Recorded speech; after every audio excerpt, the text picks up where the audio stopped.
how to maximize your salary in marketing. Actually, I read that wrong. This is my deep, sexy audio voice. I'm just kidding. How to maximize your salary. That's a sensual voice. Sorry if we made you feel uncomfortable, guys. But welcome back to the Marketing Machinery Podcast, episode 3, 4. I honestly don't know which episode this one's going to be because we filmed a bunch. Regardless, we do have a very, very good topic that I think you guys clicked on it because you want to know how to maximize your salary in marketing. We have both done a phenomenal job doing so, being in marketing. Maybe not like maximizing in the sense of you think you're going to become a millionaire. We're not millionaires. Yeah. On the road to it, maybe. But like... Hopefully. Yeah, hopefully, right? But to maximize your income in marketing, there's just so many ways that you can go about doing that, whether it's job hopping, whether it's side clients, whether it's entrepreneurship. By the way, those are the topics we're going to go into in this podcast. So if any of those topics are interesting to you, pay attention because we have a lot of insight in doing so. So my background is, I'm sure you guys heard the statistic back in the day or even now. I feel like it's blowing up on TikTok right now, which is job hopping, every year and a half to 2 years. And that's how you theoretically maximize your income. Ian, what's your take on that? So I think, if the data says the job hopping works, then it probably works most of the time. Obviously, I haven't job hopped as much. I've been doing digital marketing about 7 years, but I actually graduated, was it like 5 years ago? Or maybe more? And anyway, I've only had a couple jobs since I graduated high school, so definitely not in the job hopping category. But yeah, I would say, we're not going to tell you our actual salaries here, but Joe's is higher than mine, and he's done more job hopping. So significantly more job hopping, I will say. Yes. But I don't know if it's necessarily because of job hopping. I'm going to be honest with you. I honestly do think in the individual roles, don't know, there's some companies that are very limiting. Like that's something you got to figure out is what is the maximum potential you can even earn in that company. Because once you figure that out and you feel like you deserve more, then I feel like that's when job hopping honestly makes sense. Because what if your company actually had more room to wiggle and then you just went and just up and rooted for 5K, 10K, 15K more when the company you are actually working for might have actually had 20K potential wiggle room, right? Yeah. But like Ian said, I job top quite a bit more. I think the longest company I've ever worked for is about 2.5 years. But I also had side clients and a lot of other things to maximize my income along the way. But job hopping, I will say the biggest pro is, yes, you do have the potential to make more money, but there's a big, big, big con when it comes to digital marketing. Mm-hmm. I think job hopping I heard tech salaries are typically where this makes the most sense because they don't really care how long you were with the company as long as you can do the job that they're telling you to do. In marketing, unfortunately, it's a lot of relationship-based jobs. Like, if you have a good connection with your boss, you might not want to lose that just for $5,000 to $10,000 more because down the road, you might be able to easily get that and you don't want to lose that relationship because in marketing, it's a lot more tied in, I feel like. Do you feel the same way on that one, Ian? Yeah, I would say, every case is different. Statistically, I haven't looked at the marketing specific salaries. I would guess that when you job hop more, you do still statistically tend to make more money over the course of your career. But there are other, considerations. Like if you just like your company, if you think there's a lot of potential in the future, maybe you want to stick around. Or job safety right now, right? Yeah. Like with the recession going on right now, like a lot of companies are doing a lot of tech companies are doing tech layoffs, but also across the board, a lot of people are doing layoffs right now.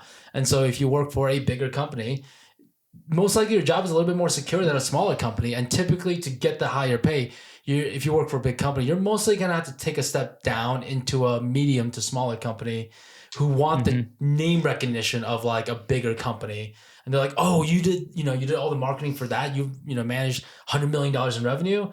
We are only trying to get from 10 to 15 million. You probably know how to do it, which is relatively true. Yeah. But, there are a lot of risks that comes into it. And that's one of the biggest cons as well is, again, the more money you tend to earn, I will say, like, if you're going for the same position each and every time, you take on a bit more risk. So the pros and cons, you always have to outweigh them. Is $10,000 more worth it compared to a potential risk of maybe losing your job or maybe not performing as well, or maybe the expectations are set differently? Yeah, that's a good point. Because let's say you're the highest paid digital marketing specialist at your company. Yeah. Like there are going to be questions asked about why is that the case? And if you can back it up, then that's great. If you're the highest performer, awesome. But a lot of times the human resources department, they're a little less connected to the nuances of actually making the money. Yes. So, they're going to ask questions about you before they ask questions about other people. That's another reason I would say if you can increase your salary while increasing your title, that's a good way to do it because there'll kind of be less questions. Right. And a lot of times the way to increase your salary is increasing your title. I would honestly say, and to increase your title, it's really not, I think the best way really isn't job hopping. I'll be honest with you. I think the best way you can increase your title, which I think we can both agree will increase your salary directly, which is going to be performance and also communication with your direct superior manager. Meaning, hey, in your one-on-ones, come prepared. Don't just come in and be like, hey, look at how much I'm killing it. Look at this 7x ROAS, like boom, baby. But how long did that 7x ROAS last? Was it a week, 2 weeks, a month, a year? Like just come prepared and also come well researched. Let's say you're getting underpaid right now as a digital marketing role. One thing you can immediately do is in your next one-on-one, which typically is about, most companies will be a quarter or maybe it's once a month, depending on your company. Come in with like, hey, here's Glassdoor, salary.com, whatever, Fishbowl, I think is a new one. PayScale. Come in and say like, hey, here's all just the initial research I did. I truly believe I'm crushing it. And I want to reach this salary goal. Can you help me to get there? And what's a realistic path? And then that way, because you're not going in demanding the money right away, but at least you can start understanding and having an open conversation about, is the salary even possible? Now, if it's not possible is when I think you should job hop. Yeah, that's a great point. I think it's kind of funny because as marketers, we like the idea of marketing, but a lot of times we're kind of squeamish about the actual sales part. So we're like, hey, I'm so talented. You should just recognize that. It's almost like if you're in a relationship, like, well, if you truly loved me, you would know exactly what I want. Like, no, Every you need to Valentine's go. Day, guys. The best time to also have this conversation with your superior, by the way. But yeah, you need to have that conversation, say, hey, this is what I'm looking for, and try to establish like some clear, goals and expectations. Like, if I hit these, then I will get X reward from the company, whether that's your, an increase in salary, a promotion, a better title, whatever it is. And be fully prepared that that promotion or that increase in salary may not be in the cards. I think that happens to me a little bit more often. I would say because I did job hop a little bit more than Ian, I had a little bit more ambitious salary goals that I want to hit. And a lot of the companies, the only reason I job hop was because the salary goal or that position wasn't available to me at the time. And as you guys know, as you get closer to the top, this big old pyramid scheme, I'm just kidding, everything's a pyramid. But like as you get closer to the top, there's less and less roles. And sometimes you do have to wait for someone to retire, or to get another job. That role might not be there at that time. And then it's determined on your patience. If you're not patient like I wasn't, go try to find it somewhere else that is open. But then also probably have a frank discussion with your employer, because that way they can have a better gauge on what they want to do. Because at the end of the day, you got to think to yourself, if you were the owner of the business, like, wouldn't you want to pay less? Like, and not saying not all employers are selfish that way. That's not true at all. Like a lot of employers want the best for you. But if that position isn't even open, like that's just the way it is. And to never burn bridges, if you can both agree that, hey, that just wasn't open at that time and other people are offering it to you potentially, then you really have to make the decision at that point. Which that brings up another question. Obviously, usually the way that you get a significant increase in salary is when you either go to a different job or potentially accept a counteroffer from your existing employer. Like statistically, that's when you're going to get those big jumps. Like if you just take the path that the company's laid out for you, you'll get maybe a 5 to 10% jump. But I've heard places where people go from making 50 to 100% of what they were making before. So actually, I'd be kind of curious of your take on this. Do you think if you get a counteroffer from your employer that matches what this new company is going to pay you, is it a good idea to take that? Or is that kind of a risk where you're going to regret it later because of the potential for them not seeing you as loyal down the road? Yeah, I will say I have a bit more experience on this than Ian because I've made a lot of rookie mistakes. I've unfortunately maybe not totally burned the bridge, but I didn't do it in a respectful manner that I regret back in the past. But because a lot of people that are ambitious with salary tends to get a little bit more selfish, right? It's all about me, me, me, me, me. Mm-hmm. And I'll be the first one to first publicly apologize to any past employees. I may have done that too. I do apologize for that. But I will say with your question, you bring a really good point of, do you accept the counteroffer from your current employee? Because maybe you might create some sort of animosity or like disloyalty. Mm-hmm. I don't think that's necessarily the case as long as you present it correctly. If you go in there all boastful thinking like, oh, look at this company offering me this amount more, you guys need to match that compared to like, hey, it's pretty tempting. Let's say, this company's offering 70% or 20% even. Let's say you're at 100K, 20% is $120,000, 20K more. That's a lot. Some companies may not have that room, but if you go into your management role and just respectfully say like, hey, this is what is out there and I legitimately got this offer now, but I do love everything I've been doing. I love the team established here. Please do not think it was disloyal of it, and just be very frank and just be honest with your intention. Like, hey, I want to see what I was worth to another company. And this company does have some really good points like XYZ. I really like that industry as well, but I also have all the benefits here. I'm a little conflicted. Can you help me manage through this position? And then if you guys can match it, it's a no-brainer. I will stick with you guys. You know what I mean? Like, just I think being transparent in a very respectable manner will allow them to understand. Because at the end of the day, what you're trying to get your employer to do is to understand your situation. Because unless you just work for a dick of an employer, which there are a lot of, a-hole, employers out there who want to pay you the least amount of money. I just don't think that's necessarily the case a lot of the times, especially in a white collar job like marketing. Yeah, I think it really does depend on your employer. And you should know, like, is your employer an 8 on the toxicity meter? In that case, probably just take the job. There's probably a reason you were looking outside anyway. If the only reason is literally, I need to get paid more, I feel like I'm being underpaid, otherwise the company is great, I think my employers are good, then yeah, I think you can definitely go in, like you said, approach it in a respectful manner, and let them, remind them that you want to continue to work there, that's going to be your preference. And then I think you'll probably have a decent experience afterwards. You also don't want to extort them. So if absolutely. Like let's say you're the only one that has the knowledge to execute a specific project. Maybe, you're coming up tight on a certain deadline.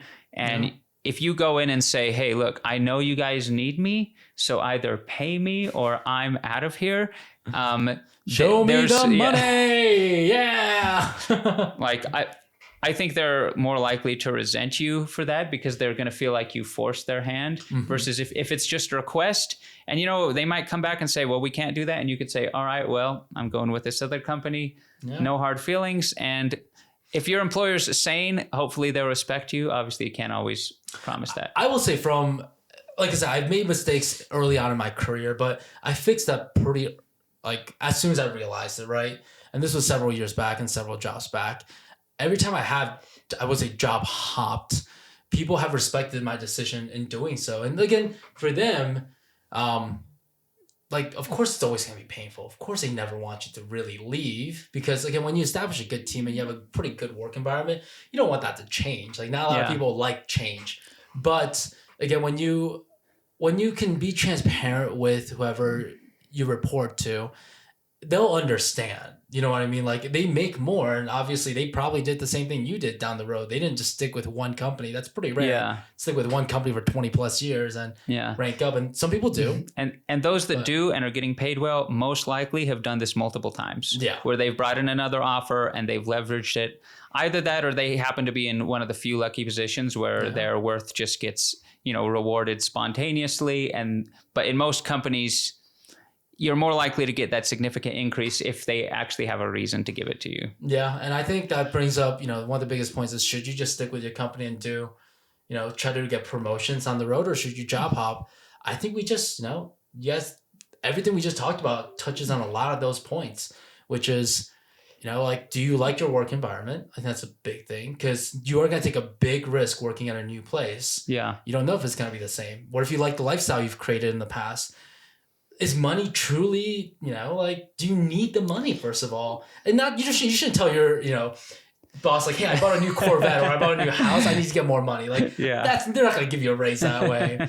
But, like just look at the lifestyle that you're currently living, because maybe you don't even need to get up in rank, or maybe you don't need to get the pay more, because typically what happens is the more you get paid, trust me, your job gets more stressful. It might be lax here and there, and the idea of it might get a little bit better, but you can probably talk to any VP or any like manager from a specialist.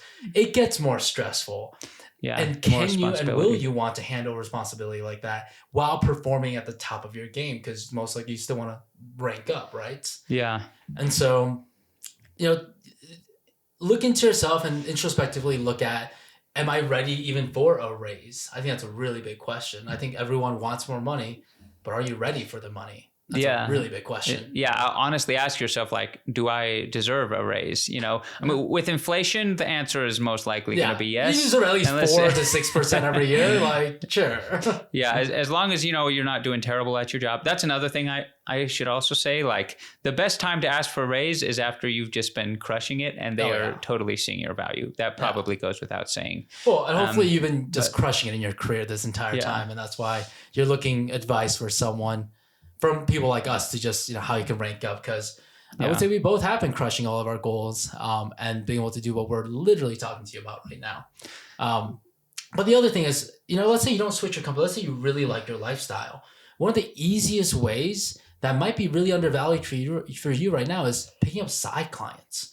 Like if you want more money, but you don't want, to maybe because you really like where you work right now and you have some extra time after your work hours, pick up some side clients. Like that is such an easy way to increase your revenue or increase your earnings quite a bit. I would say almost more than like a position increase sometimes. Yeah, well, it's definitely, there's more flexibility, right? Because most companies, they're going to have a set schedule. They're not going to want to give you a raise more than, well, frankly, they're never going to want to give you a raise. But that's true, it's going to be tough to get a raise more than, once a year, maybe twice a year. The good thing with side clients is the ball is in your court. Yeah. If you can go out and get 5 more side clients and then boom, maybe you've boosted your income by $5,000 a month.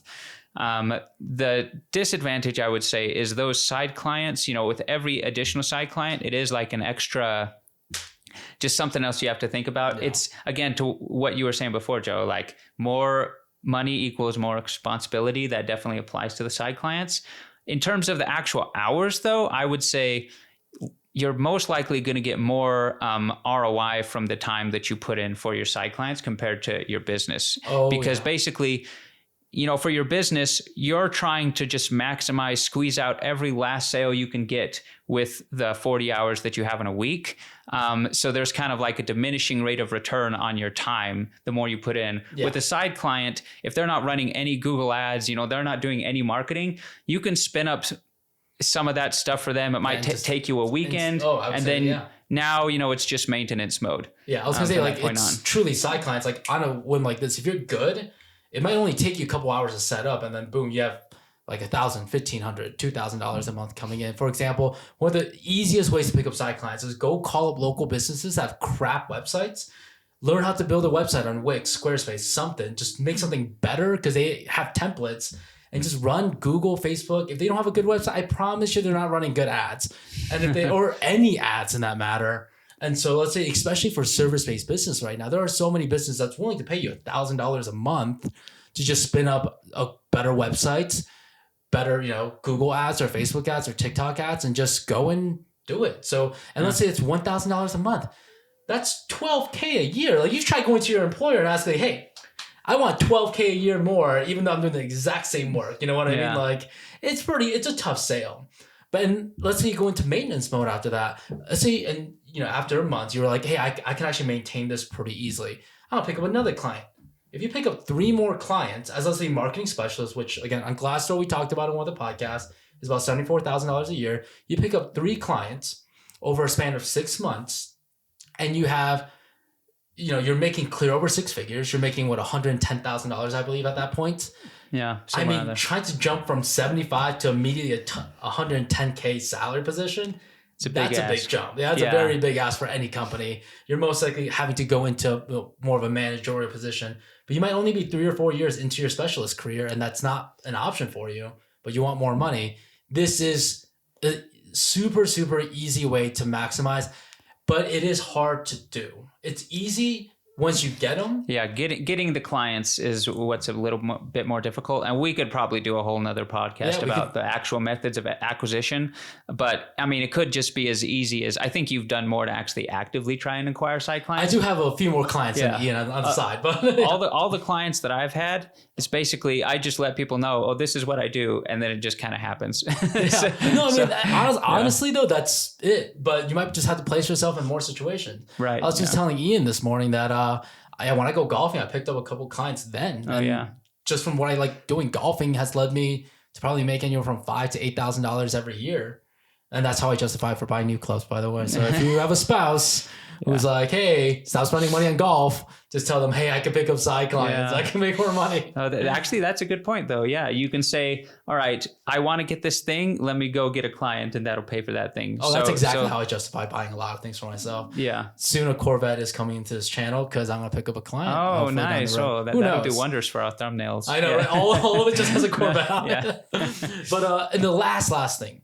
It's very similar to picking a side client. One of the most fun ways to maximize your income as a digital marketer is creating your own business, whether it's some sort of agency, again, part of like getting side clients, or creating your own product like drop shipping, like you see in YouTube, it's a huge fad nowadays. And then, or just creating your own product where you start, like for example, I actually started a golf apparel brand last year with a good buddy of mine. I won't tell you what it is yet because we're not fully done launching it, but we're in the works of doing that. But because I don't have to go pay another digital marketer to run Google, Facebook, TikTok, whatever ads we need, our business can save thousands and thousands of dollars a year because I'll just go and do it. Yeah. And then all the revenue or all the profits and / revenue that we'll make from it, we can divvy that amongst the owners a lot easier than having smaller margins due to paying someone else to do digital marketing. Yeah, and as far as that goes, I can only speak from my experience in terms of what not to do when starting a small business. What I think what you did is pretty smart in that, if you pick something that relies mostly on having a brand and your differentiator for the other businesses is going to be your ability to market, like that's going to be less work for you and a quicker, path to additional income. Yeah. The businesses I've started is more like, oh, I should, start a tech company with a couple friends on the side, and then maybe in a couple years we'll be able to get profitable. In retrospect, that took a lot more time and funds. And in my mind, I was always like, all right, well, as soon as we have the product ready, then I'll be able to go gangbusters with the marketing and everything. Gang. And the marketing did come in handy in terms of like doing the product research for it, but it ended up being a lot more time intensive. So if I were to do my own business next time, it's going to be something where the actual product itself won't be that time intensive. And well, look at this podcast right now. First of all, for example, if you want to have us look into your business, our email address is down below. Give us a call. We'd love to consult you. But this is exactly what Ian's talking about. This is our new business together, our new business venture, which is a lot easier than starting a tech company. Yes, definitely. Less years to crank out. Yeah. But I will say, with that being said, so I also have my real estate license. I got that last year.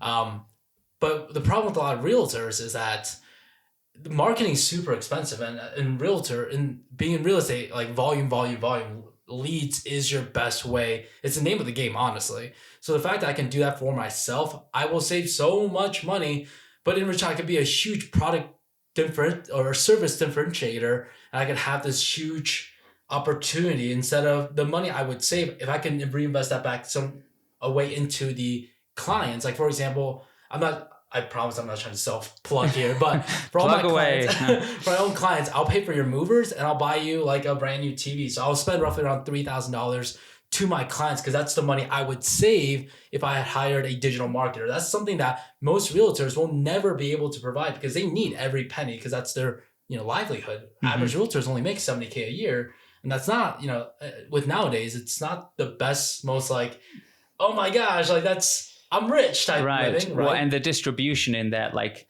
most realtors make significantly less than that. There's a few that are very successful, which you probably hope to be one of them, that are making, hundreds of thousands a year.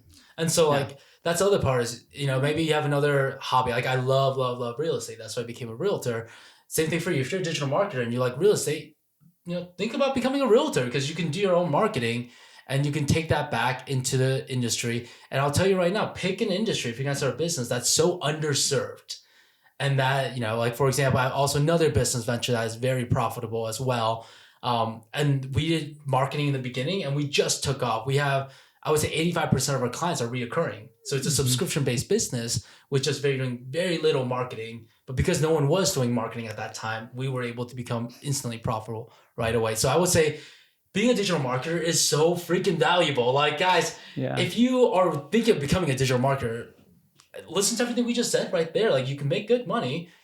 You can start your own business. Like, it's almost, I feel like, it's not a jack of all trades kind of job. It's kind of like a supercharger that you can apply to anything you're doing. Absolutely. I think that's the biggest advantage, and that's one of the reasons that I got interested in it in the first place. Because it's like, all right, what do businesses need to be successful? Clients. Yeah. So what's the most important skill to learn? How to get clients. So I would say the marketing part, very important, and then the sales part is another thing we could touch on, depending on the business. But yeah. And so I would say those are the big. Just to recap real quick, which is you can't job hop, but our advice to you if you job hop is make sure if you liked your job, and only if you liked your job, talk to your employer and make sure, you are at your max, that the company can't pay you out before maybe getting a promotion. Then talk about waiting to get a promotion or go and job hop, right? The other part is, you can, without job hopping, you can just, again, try to maximize your potential in that current company. The other one is, get side clients. And the other one is start your own business. I think that pretty much recaps every 4 big major ways, if not the biggest ways to increase your salary as a digital marketer. Yeah, I totally agree. We could talk more about, within each context, the way to increase your salary. But yeah, it's the great thing about being a digital marketer is that you have all those options. So and honestly, not a lot of careers do. Like, true. Yeah. Like, it's very, very true. Yeah. And so you guys, sorry, I keep looking over here. We only have 30 minutes per clip, but you guys, thank you so much for watching this podcast and this video, wherever you guys are watching it from. Please hit that subscribe button. It would mean the world to us. And we meant it. If you own a business and you want us to give you some quick consulting tips, leave it in the comments down below. And we actually want to create a series where we're actually breaking down like our marketing tips on how you can maximize your business. So you might not have a digital marketing background. Here's some free consultation tips right now. Just leave your business in the comments down below, and we would love to, do a quick analysis on them. But any last words, Ian? No, I think that covers it. Yeah, I hope you guys are able to use these tips and let us know how it goes. That's sweet. So. Thank you guys so much. All right. Catch you later.